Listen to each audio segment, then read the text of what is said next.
Romanos 6. Sí, sí. 3 o 4 preguntas os lancé. ¿Cuántas veces aparece el verbo saber? ¿Alguien ha podido contarlas? 3. 3, muy bien. ¿Cuántas veces aparece el concepto muerte en el pasaje? ¿Alguien las ha contado? 10. 10. El concepto vida y resucitar, que es volver a la vida, ¿cuántas aparece? Más. 8, 9. 8. ¿Y el concepto pecado? Pecado también, el pecado es importante, el pecado, queridos. El pecado es importante. 7 veces aparece el tema del pecado como mínimo, si no me he descontado yo. Bien, vamos a situar un momento el pasaje, nuestro pasaje de Romanos 6, en el contexto del libro de Romanos, sobre todo con lo que tiene que ver con este último tema, el tema del pecado. Los primeros capítulos de Romanos, del 1 al 5, tratan de el tema de Dios me ha salvado del pecado. Los capítulos del 6 hasta la mitad del capítulo 8-17, van a tratar del tema de que Dios me salva del poder del pecado. Y los versículos del 8-18 hasta el final del capítulo 8 van a tratar del tema de que Dios me salva de la presencia del pecado. Nuestro pasaje de este devocional está situado en la segunda sección, en la sección de que Dios me salva del poder del pecado. Y el propósito principal de Pablo en esta sección es demostrar que el creyente que ha sido justificado por la fe, que es un tema central en todo el Evangelio o en la carta de Romanos, está capacitado para vivir santamente, dado que ha sido liberado de la esclavitud y del poder del pecado. Consideremos pues ahora el contenido de nuestro pasaje a la luz de estas repeticiones que hemos estado viendo, del verbo saber, de los temas como pecado, muerte y vida. El hecho de que el verbo saber o sabiendo aparezca hasta en 3 ocasiones en tan pocos versículos es una evidencia de que Pablo tiene mucho interés en que tengamos claras una serie de verdades que deben incidir no solo en nuestra mente, sino deben incidir no solo para almacenar datos, para saber verdades espirituales, que está bien, sino que todas estas cosas que sabemos tienen que afectar necesariamente a mi manera de sentir y sobre todo a mi manera de vivir. Hay 3 cosas que Pablo quiere que sepamos en relación a la obra de Cristo en la cruz. Y como digo, lo que quiere que sepamos, quiere que nos demos cuenta de que tiene serias implicaciones los hechos históricos que ocurrieron en esa cruz con nuestra vida diaria. Quiere que sepamos que con Cristo nosotros hemos sido crucificados. Y por tanto hemos muerto con Cristo. Pero que no solo hemos muerto con Cristo, sino además hemos resucitado también con Cristo. Y estas verdades se encuentran en el versículo 3, todas ellas ilustradas en el tema del bautismo. En el tema del bautismo, y aquí se está hablando del bautismo en agua, el bautismo es cuando la persona la metemos en el agua, le estamos haciendo ver que muere en Cristo, nos identificamos con la crucifixión de Cristo y al ser levantado resucita en victoria con Cristo. Bien, pues en este capítulo se nos habla del contraste entre el ser o el tener, el contraste entre saber o hacer. Para el mundo, para nuestro mundo, lo importante es lo que tienes. El refranero español es sabio en eso. ¿Sabéis qué dice el refranero español en cuanto a lo que tienes? Tanto tienes, tanto vales, ¿no? Pero el Evangelio no va por aquí. El Evangelio, para lo importante no es tener, sino ser hijo de Dios. Para nuestra sociedad el éxito se encuentra en el hacer. en tener éxito en aquello que haces. Para el Evangelio es más importante el saber, es decir, el vivir en coherencia con aquello que sabemos. El verbo saber, como ya os he dicho, es de tremenda relevancia en este pasaje, por tanto se repite hasta 3 veces, y el énfasis de este pasaje recae no en el hacer, sino en el saber. Para tener victoria sobre el pecado, no solo hay que dejar de hacer cosas, que sí, sino sobre todo hay que saber algunas cosas que tienen poder para actuar en nuestras vidas y nosotros vivir en consecuencia. El énfasis no recae tanto en lo que yo necesito hacer o que necesito hacer algo, sino que yo necesito saber algo. Como creyentes hemos de saber los hechos históricos, hechos trascendentes como son la crucifixión, muerte y resurrección de Cristo Jesús. Y cómo eso afecta no solo a nuestra justificación, sino también a nuestra santificación. Por tanto, el énfasis no está en lo que yo hago para vencer el poder del pecado, sino lo que Cristo ya ha hecho en la cruz para que yo pueda vencer al poder del pecado. Nuestro pasaje empieza con una de esas preguntas retóricas más famosas y conocidas de Pablo, ¿no? ¿Qué pues diremos? ¿Perseveraremos en el pecado para que la gracia abunde? La respuesta es no, de ninguna manera, ¿no? Si hasta ahora Pablo ha estado respondiendo a la pregunta ¿qué he de hacer para ser salvo o para ser justificado? Hasta el capítulo 5 ha estado respondiendo esa pregunta. Ahora va a pasar a responder otra pregunta no menos relevante, que es que aquel que es salvo se pregunta ¿qué he de hacer para vivir una vida santa, una vida que agrade al Señor? Y Pablo le va a decir, no es tanto el hacer, sino el saber. Y para responder a esta pregunta, pues Pablo va a utilizar esos conceptos de muerte, vida, libertad, esclavitud. El concepto muerte, como hemos dicho, aparece hasta 10 veces en el pecado, en el pasaje, y todas tienen que ver relacionadas con el tema del pecado, que aparece hasta 7 veces. Pablo quiere que tengamos claro, muy claro, que hemos muerto al pecado y que por tanto hemos dejado de ser esclavos del pecado para ser declarados libres. Los versículos 6, 7 y 11 son tremendamente importantes en este pasaje. 6, empieza con el verbo clave, sabiendo esto, que nuestro viejo hombre fue crucificado juntamente con él. Todos los paras son tremendamente relevantes, para que el cuerpo del pecado sea destruido a fin de que no sirvamos más al pecado. ¿Por qué? Una explicación.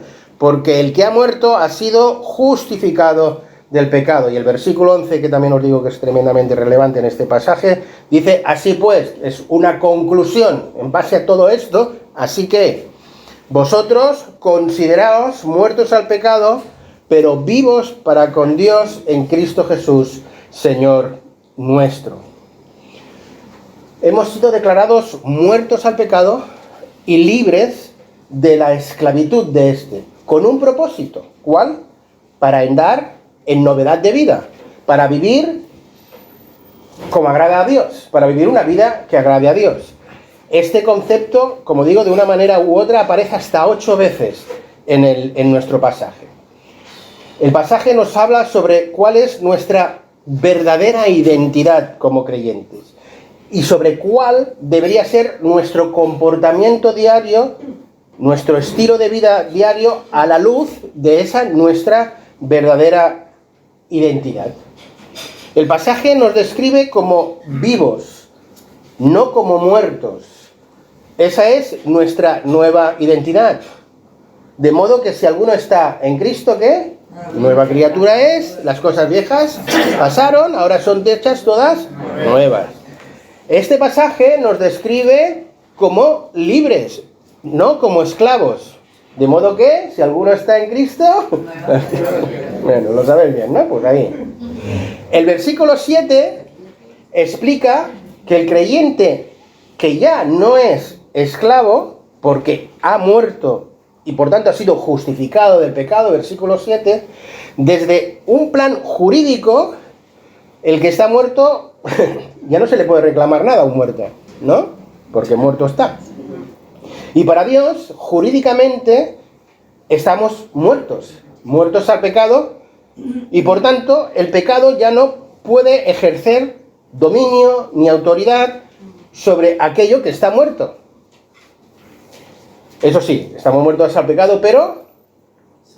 ¿Alguien se va a acabar la frase? Pero vivos para con Dios. Eso es tremendamente... Porque si estuviéramos solo muertos, mal amén.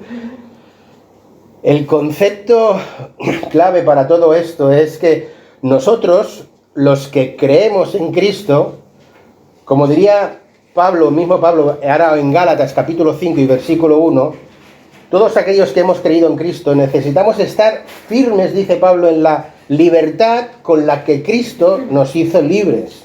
Nos hemos de creer la verdad, y la verdad no es otra que somos libres, Y por tanto necesitamos andar y vivir como libres, pero en el poder del Espíritu Santo, dado que Él es el único capaz para operar esa libertad en nuestras vidas y de tal manera que nosotros podamos hacer real eso en la vida cotidiana. Perdón. El versículo 8 nos hace ver dónde reside la clave del éxito de nuestra vida de santidad. Y no está precisamente en nuestro esfuerzo, sino que está en nuestra fe. Y si morimos en Cristo, ¿cómo sigue? Creemos que también viviremos con Él. La nueva vida, la vida libre del pecado, se vive mediante la doctrina de la identificación. En la medida que yo me identifico con la obra de Cristo, en la medida que yo me identifico de que he sido crucificado con Cristo, de que he muerto con Cristo y de que he sido resucitado con Cristo.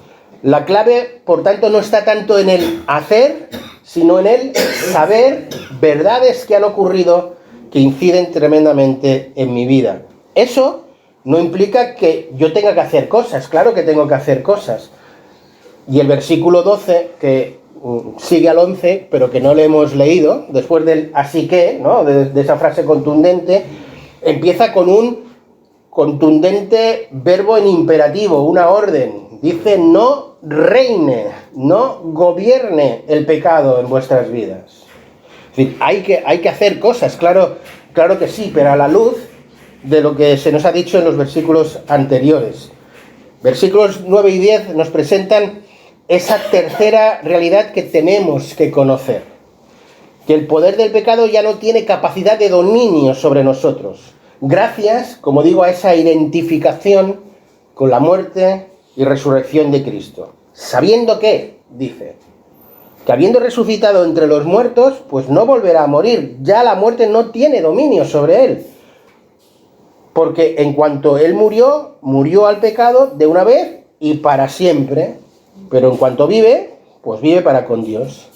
Es importante destacar ese murió por nuestros pecados y por tanto nos ha liberado del castigo del pecado y de la esclavitud del pecado. Y el segundo es que no necesitamos morir al pecado cada día.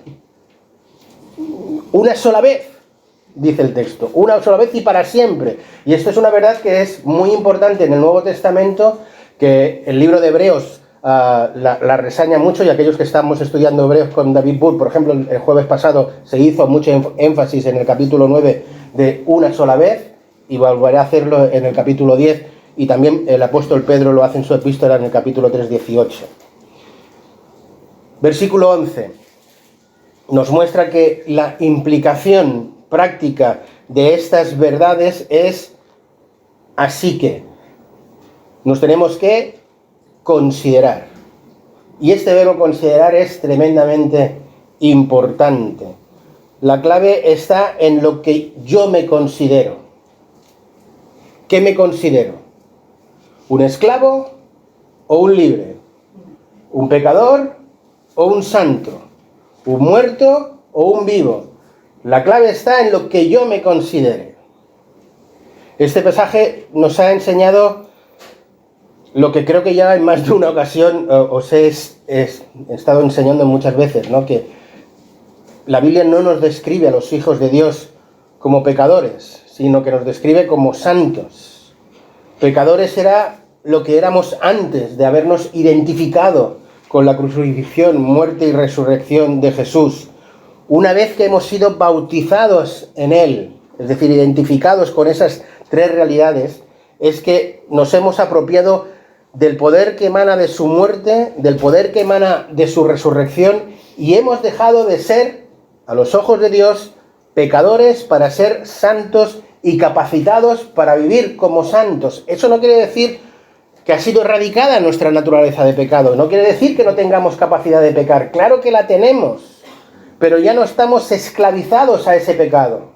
Hemos sido declarados libres y como libres podemos vivir y debemos vivir en el poder del Espíritu Santo. Por eso es que versículo 12 hasta el 16, que no lo hemos leído, pero que lo podéis leer, es cuando se nos dice que en base a todo eso, pues no reine, no os dediquéis a las cuestiones del pecado porque somos libres de esa realidad. Voy concluyendo, tranquilo, voy concluyendo.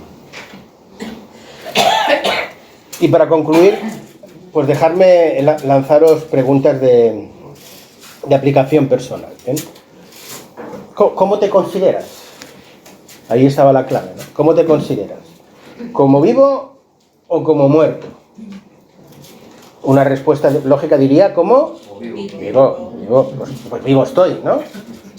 Vale, hasta aquí de acuerdo. Pero Pablo diría que la respuesta correcta es muerto al pecado y vivo para Dios, no para el mundo. Muerto al pecado, mundo, y vivo para Dios. Esa es la cuestión. La pregunta que os lanzo ahora es, ¿y cómo te consideras tú? Otra pregunta para aplicación. ¿Cómo te consideras? ¿Como un libre o como un esclavo? Un libre. Estoy convencido de que la mayoría diremos como libres, ¿no? Bien. La pregunta es, ¿en tu día a día vives como libre o vives como esclavo? Una cosa es lo que tú pienses de ti mismo, Libre. pero otra cosa es cómo vives día a día. ¿Como un libre o como un esclavo? ¿Hay alguna realidad, hay algún tema que te tiene atado, que te tiene esclavizado? ¿Hay algún tema de esos que dices, es que no puedo con él? Que estoy en esa cola que se come el pez, confieso, peco y de ahí no salgo. Si estás ahí, querido, libre no estás, ¿eh? como tú lo veas. Algo hay, ¿eh? Algo hay ahí. ¿Cómo te consideras? ¿Cómo te consideras? Déjame concluir con una cita de Pablo, pero de Gálatas. La cité un poco antes. Gálatas 5:1. Estad, pues, firmes. Firmes es plantado, bien plantado, que no hay quien me mueva de ahí. ¿En qué? En la libertad con que Cristo nos hizo libres. No nosotros es que ni podemos hacer nada. Lo ha hecho todo Cristo en esa cruz y en esa resurrección. Firmes en la libertad que nos ha hecho libres. Y acaba el versículo. Y no estéis otra vez sujetos al yugo de la esclavitud. Si somos libres, vivamos como libres. Si somos vivos para con Dios, vivamos en esa vida, pero muertos al pecado. Que el Señor nos ayude a vivir vidas santas para su gloria. Amén. Amén.